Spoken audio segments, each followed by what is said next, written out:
देखो स्वभाव, देखो ठाकुर जी का। विट्ठल भगवान पुंडलीक अपने माता पिता की सेवा में व्यस्त है, तो उसकी प्रतीक्षा के लिए ठाकुर जी ईंट पर खड़े, प्रतीक्षात्मक भाव से ठाकुर जी खड़े कि जब इसकी सेवा पूरी हो जाएगी तो आ जाएगा, मैं इससे मिल लूंगा। इतनी प्रतीक्षा तो संसार में किसी प्रेमी ने नहीं करी होगी अपने प्रेमी के लिए, जितनी प्रतीक्षा श्री पंडरीनाथ भगवान आज तक कर रहे हैं पुंडलीक के लिए। मैं पंढरपुर दर्शन करने गया तो वहां एक वैष्णव थे, उन्होंने मुझसे कहा, बोले इंद्रेश जी आज भी ठाकुर जी कमर पर हाथ रख के प्रतीक्षा कर रहे हैं, क्यों? बोले लाखों लोगों में कोई एक तो पुंडलीक जैसा नित्य आता ही है, इसीलिए ठाकुर जी खड़े रहते हैं। इतने सारे वैष्णव ये सोचते हैं कि हम लाइन में लग के प्रतीक्षा करके ठाकुर जी के दर्शन करने जा रहे हैं। बोले नहीं, आप तो अभी एक आध घंटे लाइन में लगे हो, वो तो कितने सालों से बेचारे प्रतीक्षा में ही खड़े हैं, आपके लिए खड़े। कैसा स्वभाव है ठाकुर जी का।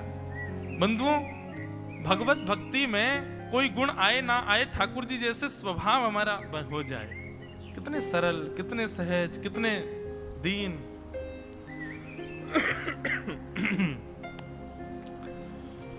तो स्वभाव, भीष्म पितामह कहते हैं आपका स्वभाव कैसा है? बोले आप स्वामी होते हुए सारथी बन गए, आपके चित्त में कंचित भी ये भाव नहीं आया कि मैं स्वामी होकर के सारथी कैसे बन जाऊं? और सारथी बने तो बने, महाभारत युद्ध में कितनी बार अर्जुन को लगने वाले बाणों को आपने स्वीकार किया। नाथ, स्वभाव, आपका स्वभाव बहुत अच्छा है ठाकुर जी। मेरी बेटी बड़ी प्रसन्न रहेगी, सुंदर भी हो, शौर्यवान भी हो, स्वभाव भी अच्छा है। और चौथी बात, जिससे अपनी बेटी का ब्याह करें वो दामाद समझदार होना चाहिए।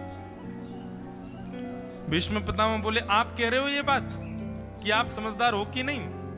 भगवान बोले हम तो बस पूछ रहे हैं भाई, दामाद में समझदारी होनी चाहिए, बताओ हम कहां से समझदार लगते हैं तुमको? जन्म लेते ही जन्मदात्री माँ को छोड़ करके दूसरी माँ के पास चले गए, उस माँ से थोड़ा प्रेम हुआ, 11 वर्ष की आयु में उनको छोड़ के फिर वापस अपनी मैया के पास आ गए। कोई समझदारी वाला काम किया हमने? मथुरा पर आक्रमण हो गया, जरासंध ने जब 18वीं बार आक्रमण किया तो रण छोड़ करके राजाओं के डर के मारे समुद्र के बीच में जाकर के नगरी बना करके रहने लगे। ये कोई समझदार व्यक्ति का लक्षण है? कैसे कह सकते हो कि हम समझदार हैं? भीष्म पितामह बोले ये सब आपका स्वभाव है ठाकुर जी, आप अपने आप को दीन आति दीन बताते हो, पर मैं तो आपके स्वभाव को जानता हूं, मैं आपकी समझदारी जानता हूं। कैसी समझदारी है? बोले कैसी समझदारी है? तब कहते हैं व्यवहित प्रतना मुखम निरीक्ष्य स्वजन वदात् विमुखस्य दोष बुद्ध्या कुमतिरहरदात्म विद्यया यह चरण रति परमस्य तस्य मेस्तु। बोले पीच युद्ध में आपने कुमति का हरण करके, और कुमति का हरण किसी अन्य भाव से नहीं, केवल खड़े होकर के गीता का ज्ञान क्या उपदेश दिया आपने। जो अर्जुन थरथर कांप रहा था युद्ध करने के लिए, उसी अर्जुन ने अपने धनुष बाण पर प्रत्यंचा चढ़ा करके इन समस्त कौरवों का संहार कर दिया। ये आपकी समझदारी की पराकाष्ठा ही तो है भगवान, कि आप जिसको प्रवचन सुनाते हैं, जिसको उद्बोधन दे देते हैं, वो अर्जुन महाभारत युद्ध के विशाल सागर को ऐसे पार कर जाता है जैसे गाय के खुर के गड्ढे को पार कर गया हो। किसकी वजह से? केवल आपकी समझदारी, केवल आपका ज्ञान। उस ज्ञान ने अर्जुन के मोह का हरण किया और महाभारत युद्ध वो जीत गया। नाथ, आप बहुत समझदार हैं। मेरी बेटी के लिए जो जो गुण होने चाहिए दामाद में सब हैं आपके अंदर। सुंदर हो, शौर्यवान हो, समझदार हो, स्वभाव भी अच्छा है। भगवान बोले यदि दामाद प्रेमी ना हो तो काम नहीं चलता। भीष्म पितामह बोले प्रेमी की तो पूछिए ही मत, आप जैसा प्रेमी कौन हो सकता है ठाकुर जी? भगवान बोले यदि दामाद प्रेमी ना हो तो काम नहीं चलता। भीष्म पितामह बोले प्रेमी की तो पूछिए ही मत, आप जैसा प्रेमी कौन हो सकता है ठाकुर जी? बोले कैसे प्रेमी हैं? स्वनिगममपहाय मत्प्रतिज्ञा मृतमधिकर्तुमवप्लुतो रथस्थः धृतरथचरणो भयाश्चलद्गुः हरिरिव हन्तुमिभं गतोत्तरीय। आप कैसे प्रेमी हो ठाकुर जी? आपके प्रेम का मैं कहां तक वर्णन करूं? महाभारत युद्ध जब सुनिश्चित हुआ तो मैं प्रतिज्ञाबद्ध हुआ था कि वासुदेव कर चक्र न धरे तो तुमको मुख न दिखाऊं। महाभारत युद्ध में जब बंटवारा हुआ कौरव पांडव पक्ष का, तो भगवान बोले एक तरफ मेरी सेना रहेगी, एक तरफ अकेला मैं रहूंगा, और मैं तो प्रतिज्ञाबद्ध रहूंगा कि मैं शस्त्र नहीं उठाऊंगा। जब ये बात भीष्म पितामह को पता चली कि भगवान श्री कृष्ण ने प्रतिज्ञा ली है कि वो शस्त्र नहीं उठाएंगे, भीष्म पितामह ने भी अपनी कमर कस ली, बोले कैसे नहीं उठाएंगे शस्त्र। अब उनका उद्देश्य महाभारत युद्ध जीतना नहीं है, भीष्म पितामह का एक ही उद्देश्य था, बोले क्या ऐसा कुछ करूं जिससे श्री कृष्ण शस्त्र उठाएं। इनकी प्रतिज्ञा तोड़वानी है मुझको। बंधु एक बात बताएं, आपके मेरे भक्ति प्रेम से प्रसन्न होकर के ठाकुर जी अपने नियमों को तोड़ दें, अपनी प्रतिज्ञा तोड़ दें, अपने भाव का उल्लंघन कर दें, हमको खुश करने के लिए हो सकता है, लेकिन कभी अहंकार मत कर लेना कि आपकी वजह से ठाकुर जी ने उसको ये ऐसे कर दिया। नहीं, ठाकुर जी की अगर इच्छा नहीं है तो कोई नियम का उल्लंघन ठाकुर जी कभी नहीं कर सकते। इसका मतलब क्या है, कहीं यदि प्रतिज्ञा ठाकुर जी तोड़ भी रहे हैं, ये एक बात कही जाती, मैं भी गाता हूं, प्रबल प्रेम के पाले पड़कर हरि को नियम बदलते देखा, अपना मान टले टल जाए पर भक्त का मानना टलते देखा। हरि को नियम बदलते देखा, आपकी सामर्थ्य नहीं थी नियम बदलवाने की, वो स्वयं बदलते हैं आप पर कृपा करने के लिए। इसलिए कभी अहंकार मत कर देना यदि ठाकुर जी कोई विशिष्ट लीला आपके साथ कर दें तो। ये भी उन्हीं की कृपा है, उन्हीं का अनुग्रह है कि वो कर रहे हैं। भीष्म पितामह प्रतिज्ञाबद्ध हो गए, बोले अरे कौरवों कान खोल करके सुन लो, ये श्री कृष्ण ने जो प्रतिज्ञा ली है ना कि वो शस्त्र नहीं उठाएंगे, मैं भी प्रतिज्ञाबद्ध होता हूं कि यदि वासुदेव श्री कृष्ण ने महाभारत युद्ध के बीच में शस्त्र नहीं उठाया तो वासुदेव कर चक्र न धरहि तो तुमको मुख न दिखाऊं, लाजत है मेरी गंगा जननी मैं शंतनु सुत न कहाऊं। प्रतिज्ञाबद्ध हो गए भीष्म पितामह। महाभारत युद्ध चल रहा था, दुर्योधन एक दिन बड़ा हताश उदास बैठा था।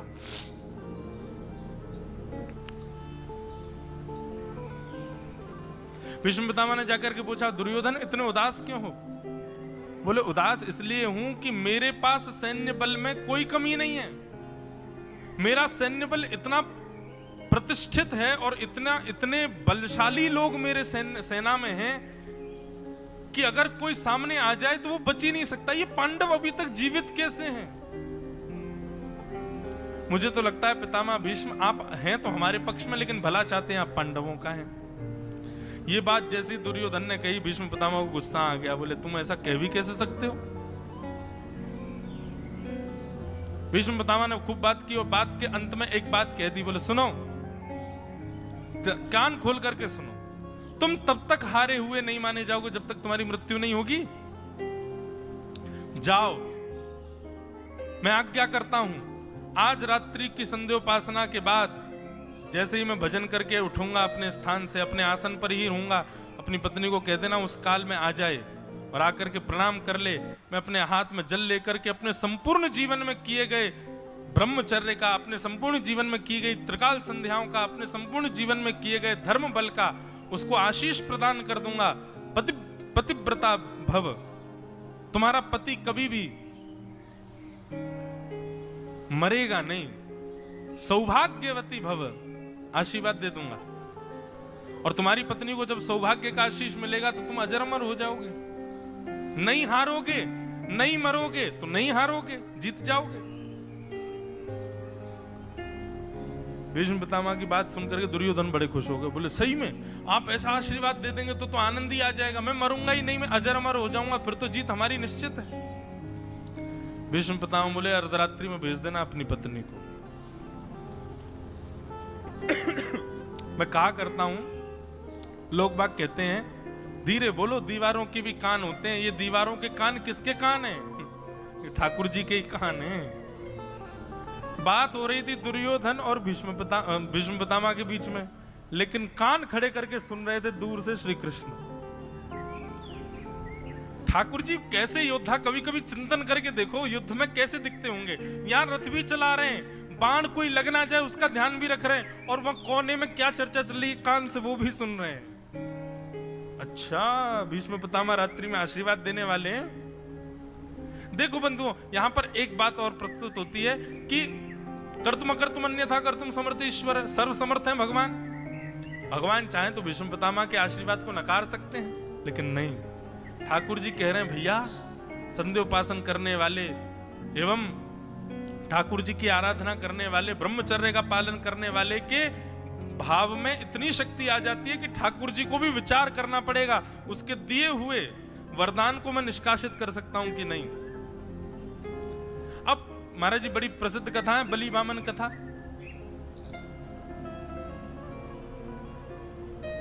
बलि वामन कथा में बलि ने तीनों लोगों का हरण कर लिया, स्वर्ग को अपना लिया। ठाकुर जी को वामन बन के आने की क्या आवश्यकता पड़ी? ठाकुर जी कहते हैं ब्राह्मणों का आशीर्वाद है, और ब्राह्मणों के आशीर्वाद को मैं ब्रह्म होते हुए भी नकार नहीं सकता। उसके लिए मुझे भी ब्राह्मण बन के आना पड़ेगा, और जिन ब्राह्मणों ने आशीर्वाद दिया उन ब्राह्मणों से ज्यादा जब तब करके मैं जाऊंगा, तब उन ब्राह्मणों के आशीर्वाद को नष्ट कर सकता हूं। इसलिए वामन बनकर के आए भगवान। नहीं तो भगवान भगवान होते हुए भी ब्राह्मणों के आशीर्वाद को विफल नहीं कर सकते थे। स्वयं भी ब्राह्मण बनकर के आए, स्वयं भी जपी तपी बने, स्वयं भी वामन बनकर के तेज पुण्य लेकर के त्रिकाल संध्या आदि करके उन ब्राह्मणों से ज्यादा पुण्य कमा करके तब गए बलि के यहां पर। तो भगवान ने जैसी कान लगाकर सुना, भीष्म पितामह आशीर्वाद देने वाले भानुमति को। कन्हैया अपने आप से कह रहे हैं, लाला अब तो बेटा बात तभी बनेगी जब ये भानुमति द्रौपदी बन जाए। और कैसे बनेगी? हम बनाएंगे। ठाकुर जी अर्धरात्रि में ऊंची धोती पहनी, सिर पर स्वाफा बांध लिया, और बिल्कुल जैसे हमारे दत्त धाम के सब वैष्णव घूमते हैं ना, उघारे उघारे से ऐसे ही उघारे उघारे ठाकुर जी पहुंच गए। और सो रही थी द्रौपदी, उसको उठा दिया। द्रौपदी भी पहचान नहीं पाई, कौन है भाई इतनी रात को? भगवान बोले, अरे मैं हूं कृष्ण। इतनी रात को क्यों आए भैया आप? बोले सोती रहेगी तो तेरा भाग्य भी सोता रहेगा, जल्दी चल और पूछे मत ज्यादा, किस कोई और पहुंचे उससे पहले हमको पहुंचना है, क्योंकि भानुमति भी तो आ रही है आशीर्वाद लेने, उससे पहले आशीर्वाद लेना है। भगवान ने द्रौपदी को उठा लिया, उठा करके ले जाने लगे। बोले सुन, यहाँ तक घूंघट कर ले, भीष्म पितामह हैं उनके सामने थोड़ी लाज करके जाना, भीष्म पितामह को प्रणाम करना है। द्रौपदी बोली, प्रणाम तो सुबह भी किया जा सकता है, रात में क्यों जा रहे हैं हम?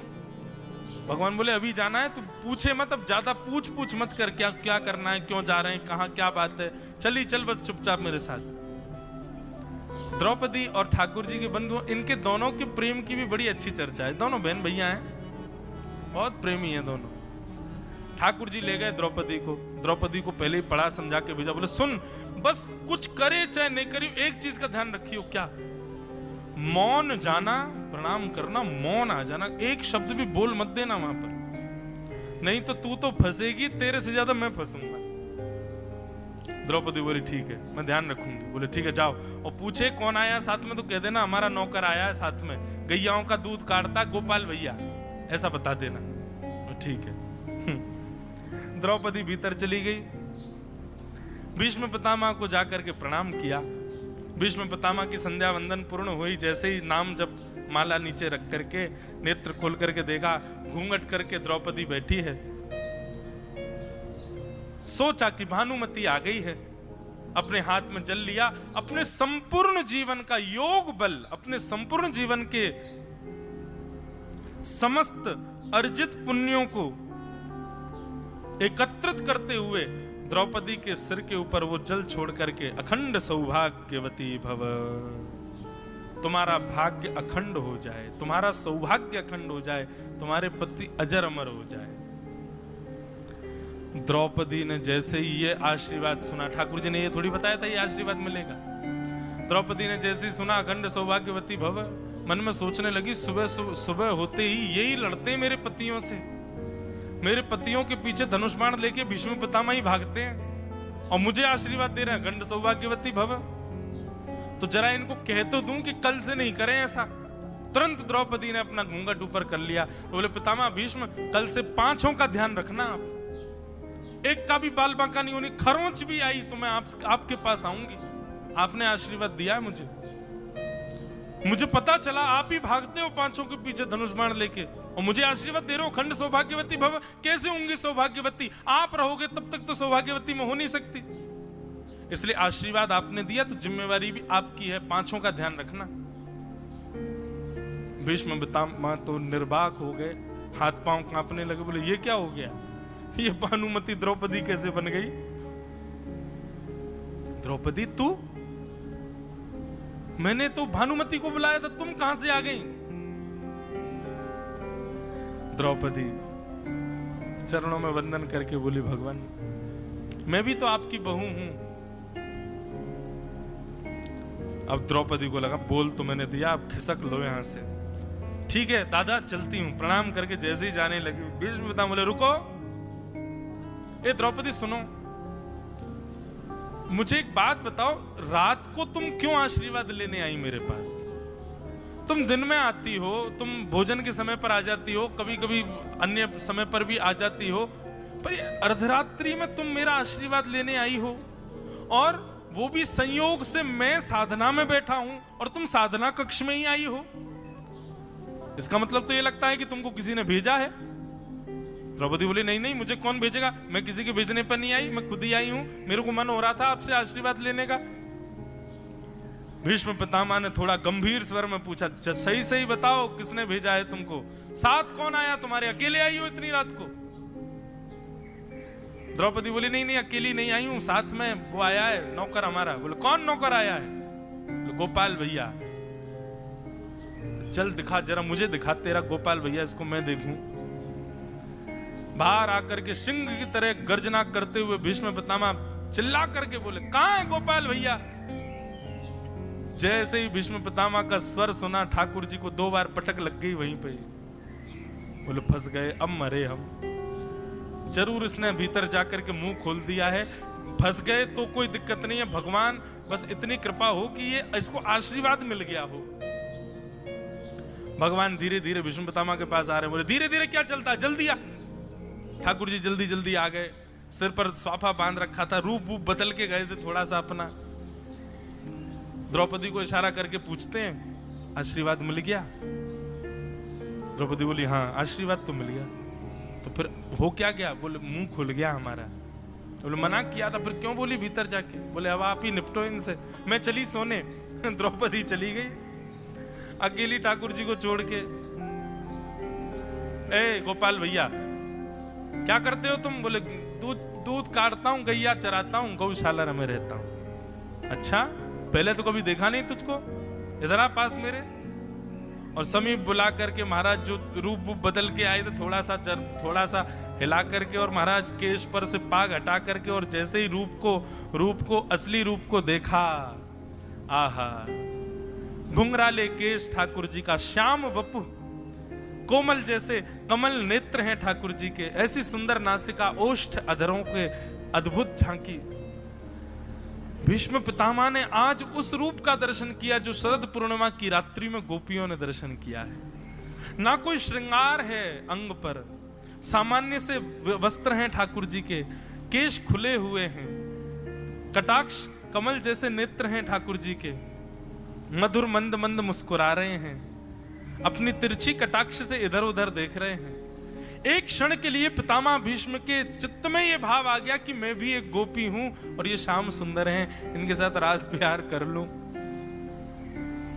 यही तो है ठाकुर जी के रूप में, यही तो है। इसीलिए तो कहते हैं कर्षतीत कृष्ण। उनका रूप यदि दिख गया तो आप अपनी स्थिति भूल जाओगे कि आप किस स्थिति में हो।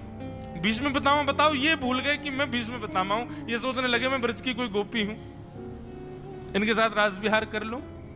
अरे जहां देवादिदेव महादेव, कहीं त्र्यंबकेश्वर, कहीं महाकालेश्वर, कहीं केदारेश्वर रूप में विराज रहे हैं, वही महादेव हमारे वृंदावन में गोपेश्वर, नथनी पहन करके कान में, सुंदर सिंदूर भर के मांग में, आंखों में काजल लगा करके, चुनरी ओढ़ करके बैठे महादेव हमारे वृंदावन में। और किसकी गोपी है? श्याम सुंदर की। उनका रूप ही ऐसा है। गोपी का मतलब स्त्री नहीं, गोपी का मतलब जो अपने सर्वांगीण अंग से श्याम सुंदर को न्योछावर है, वो गोपी। उनका रूप ऐसा है कि आपके तन को सुध नहीं रहेगी, आप गोपी बन जाओगे। भीष्म पितामह ने तुरंत अपने हाथ पांव संभाले, बोले जे क्या हो गया, ये मैं रास बिहार की स्थिति में कैसे चला गया? अच्छा तो तू है गोपाल भैया, वाह। तेरे को कैसे पता चला कि मैं अर्धरात्रि में आशीर्वाद देवे वारों? ठाकुर जी बोले हम जय जय हैं, हमें सब पता है, बचपन से ही पता है हमें कौन कब कहां कर रहा है। वो बात अलग है, कोई माने ना है। भीष्म पितामह बोले ठीक है जय जय, कल से महाभारत युद्ध का नेतृत्व मैं करूंगा, और द्रौपदी को जाकर के कह देना मैंने उसको अखंड सौभाग्यवती का आशीर्वाद दिया है ना। हाँ मैंने दिया है उसको आशीर्वाद कि उसके पति अजर अमर रहेंगे, पर जिम्मेवारी मैं तुझे देता हूं कन्हैया, पांचों में से एक का बाल बांका भी यदि हुआ कल से तो मैं देखूंगा।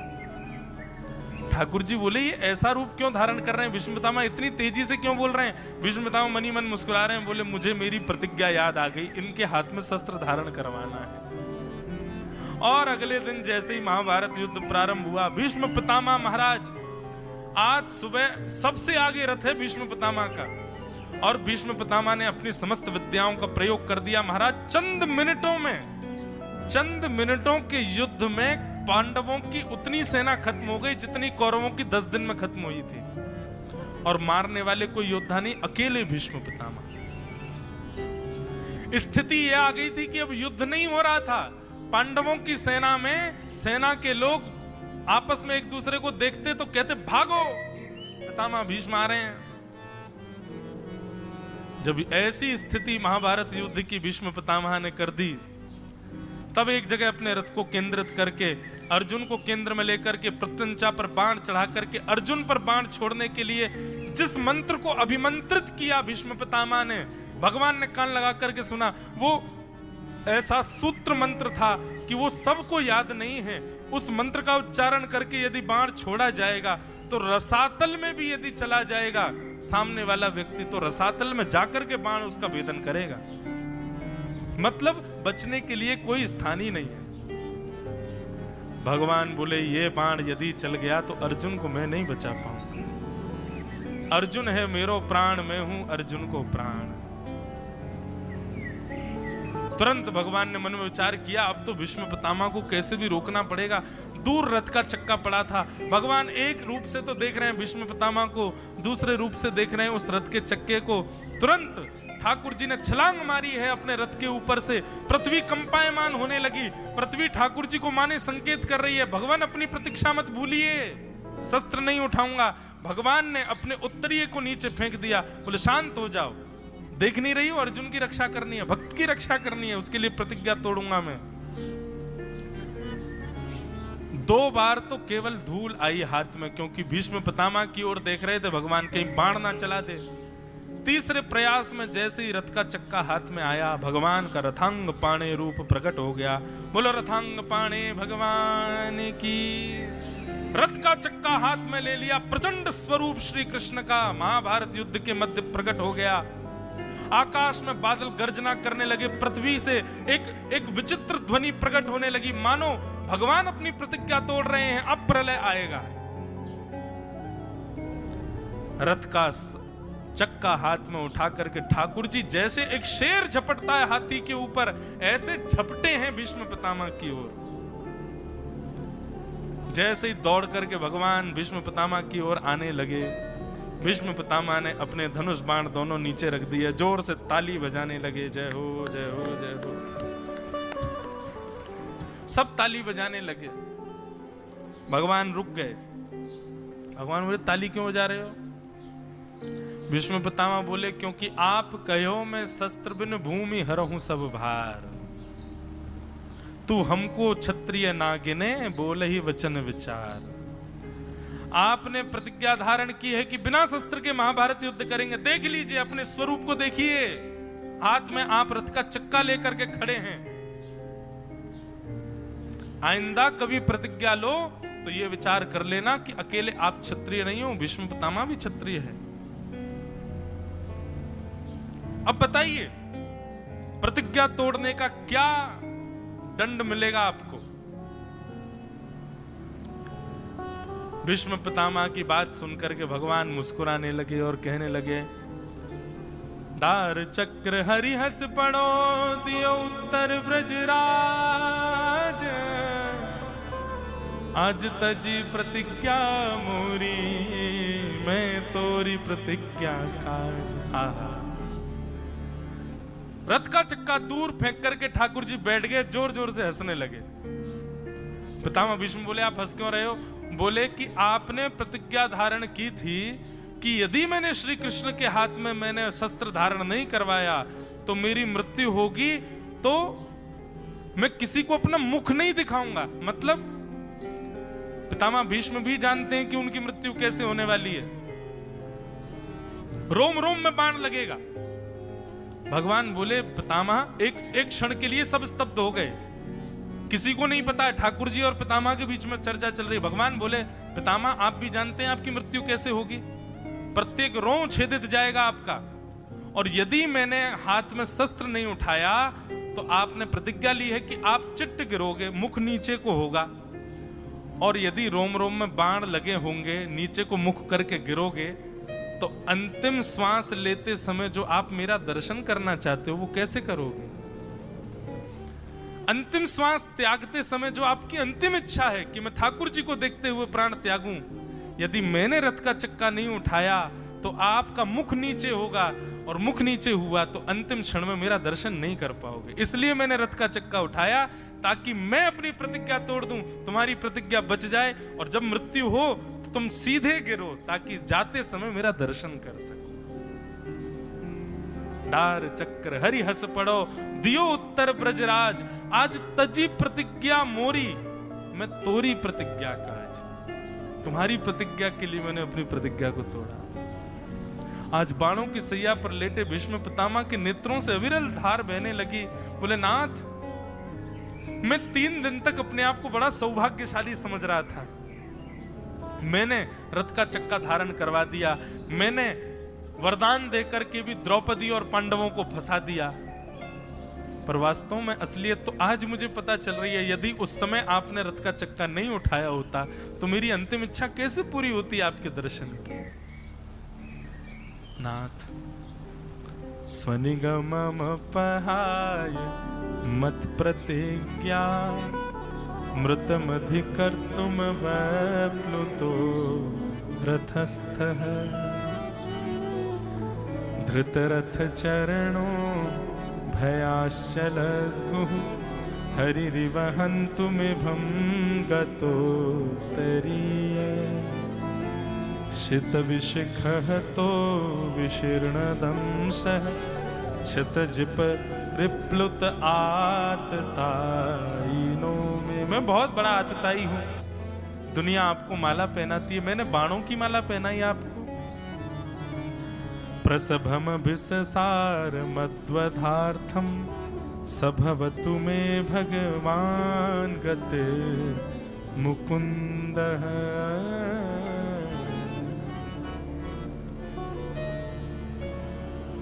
नाथ, मैंने आपके ऊपर बाणों की बौछार की, और आपका स्वभाव कैसा है, आप कितने प्रेमी हैं। इतना सब चतुराई से हम लोग दिमाग घुमाते हैं, तब भी आप हमारे प्रेम को चित्त में धारण करके ऐसी अनुकूलता रखते हैं कि उससे हमको श्रम ना हो। हम कई बार अपने सुख के लिए ठाकुर जी को भी श्रमित करा देते हैं, पर ठाकुर जी कभी अपने सुख के लिए हमको श्रमित नहीं कराते, सदैव हमारे सुख का विचार करते हैं ठाकुर जी। भीष्म पितामह कहते हैं, मैं बहुत बड़ा आतताई हूं, मैंने इतने बाणों की बौछार कर दी नाथ आपके ऊपर, मुझे क्षमा कर दो भगवान, मुझसे बहुत बड़ा अपराध हो गया है। और स्तुति गाते हुए भीष्म पितामह कहते हैं, नाथ मुझे एक बार बहुत जोर से गुस्सा आया था। बोले कब? जब पहली बार आप रथ लेकर के अर्जुन का आ रहे थे, तब मैंने क्या देखा?